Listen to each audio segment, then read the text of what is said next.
Chapter 8. The Letters That Didn't. Another massive pile of papers had accumulated in Rikeson's office. It had been this way for days now, but they were necessary. There was nothing he could do about it. Instead, he worked his way through them, slowly and steadily, one thing at a time. There weren't enough administrators, and all the work those extra personnel might have done landed on Rikeson. It had been more than a month since the enormous plague of insects. The grasshoppers had attacked several more times, but after that things had calmed down. Well, not things. Just the grasshoppers. Having eaten their fill, the loathsome bugs were now trying to leave a new generation behind. The problem was that people were fixated on the aftermath of the devastation.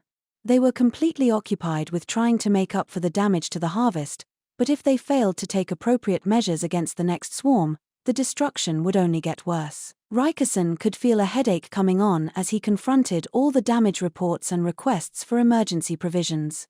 He wished he had the power to save all the people, but he was, ultimately, a mid-level functionary. There was only so much he could do. He would have to assess the damage to each region and send support commensurate with the locality's population. If he miscalculated, it might cause more looting or even result in further death from starvation. Rikeson wanted to tear his hair out. When considering how much to distribute, he also had to check the records and requests against their stores of provisions. It wasn't that he couldn't do the math, but this was a heavy and wide-ranging responsibility that weighed on him. This would be a lot easier if Sir Lahan were here, he muttered. A job like this would have been a walk in the park for him.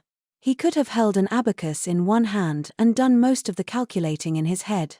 He would have been able to look at the numbers purely as numbers and determine the fairest distribution. Speaking of Lahan, it had been a long time since Rikeson had gotten any letters from him. The last one had come maybe 2 months before the swarm. Rikeson had written to Lahan a couple of times after the event. He knew the other man was never averse to information of this variety. He would have expected a prompt reply. He realized that communications were not as reliable as they had been before the swarm, but could 2 separate letters fail to arrive? Or had someone discovered what was hidden in the letters he had been sending to Lahan and the Moon Prince? Rikeson stopped an official who was just about to leave. "There haven't been any letters addressed to me, have there?" he asked. "No, Master Rikeson, I'm afraid not," the official said flatly. This man was one Rikeson had seen much of ever since being sent to the western capital. He'd brought letters to the others a number of times, so if he said there was no mail for Rikeson, he probably meant it. Was it only Rikeson who found that strange? Lahan being who he was, there was no way he didn't know about the plague of insects that had swept Isei province. Moreover, he was a man with his share of curiosity. He certainly should have written to Rikeson sometime in the last month to try to sound him out about what was going on. Were things really that busy in the capital? Wait, had Lahan written to anyone else recently? A thought of the young woman Lahan referred to as his little sister flashed through Rikeson's mind. He considered asking her if she'd heard anything from him, but then thought better of it. It would be best if he kept his distance from Maomao. He knew she would keep her distance from him, that she would have to. That would be better for both of them. That was why Rikeson had made the joking offer of marriage. A joke it was, but he knew that the hyperprotective elements around Maomao would respond immediately. He mentally put the matter aside and decided to submit the papers he had finished reviewing. He stepped into the hallway to flag down an official, but then he spotted Gao Kuoyu on the far side of the courtyard garden with several soldiers. Suddenly, Rikeson didn't want to be there.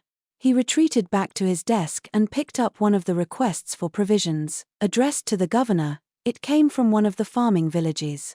They hadn't been able to harvest anything, so would he please send some food, it asked. The petition also touched on the conscription of soldiers.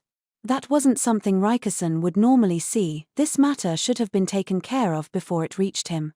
The administrators must have mistakenly included it among the mass of paperwork. The petition included such expressions of love and loyalty as the farmers knew how to muster. It thanked Gao Kuoyu for having supported them out of his private finances several times in the past. In every way, the letter looked like an innocent cry for help from some innocent farmers turning to the best ruler they knew. It sounded like a lovely story of a kind and generous governor rescuing his impoverished and hard-pressed people. How must Gao Kuoyu look to them? It was only natural that they would be willing to furnish him with soldiers. Conscription, Raikkonen mumbled. He thought about Gyokuoyu, with his soldiers. What did he intend to do with them? Yes, the people were restless after the major disaster that had just occurred, but did he really need to raise more troops in order to suppress them? Raikkonen sighed. Gyokuoyu, popular with his people. An unprecedented disaster. The strategist and the imperial younger brother come from the royal capital. The players were all here, the stage was set. But set for what? Raikkonen still wasn't sure. Because in his heart of hearts, he still cherished a wish, still held out hope. Hope that Gyokuoyu would be a good governor after all.